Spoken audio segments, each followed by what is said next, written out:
Magandang araw mga bata! Ako po pala si Elisha Maysito Labot at ang kwentong babasahin natin ngayon ay Mario's Special Day na storya ni Fiona Fajardo at Jennifer Nagwit. Isinulat ni Jennifer Nagwit at iginuhit ni Mel Silvestre. Handa na ba kayo? Sige, simulan na natin. Espesyal ang araw na ito para kay Mario. Matapos mananghalian, pupunta sila sa zoo ni nanay at tatay. Mahilig sa hayop si Mario.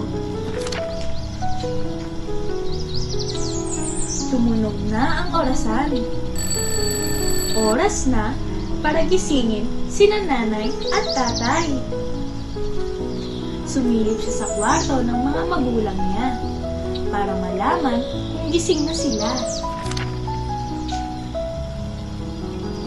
Ang aga mo ngayon, Mario, ika ni nanay.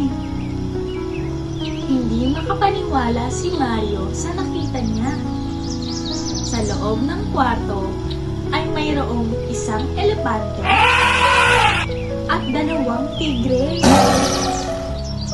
Mag-agahan na tayo, sabi ni tatay. Masayang kumain si Mario ng pancake. May 3 giraffe at 4 na pawikan sa ibabaw ng mesa sa kusina. Pakipasa ang sirup, bulong niya sa giraffe sa kanyang tabi. Pagkatapos ng agahan, tumungo si Mario sa sala para magpahinga. Sumiksik siya sa pagitan ng 5 baboy sa sofa at binasahan sila ng kwento. 6 na matching ang nakibasa. Mario, oras na para maligo, tawag ni nanay. Patakbong umakyat ng hagdan si Mario papunta sa banyo. Ang saya!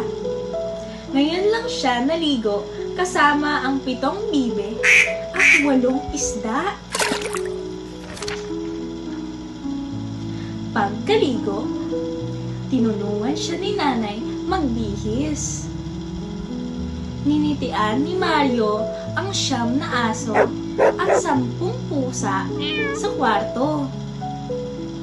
Saan ko ba nailagay yung isang medyas? Pagtataka ni nanay. Pumunta si Mario sa silid kainan para tulungan si tatay maghanda ng tanghalian. Pambihira! Napaligiran sila ng mga hayop.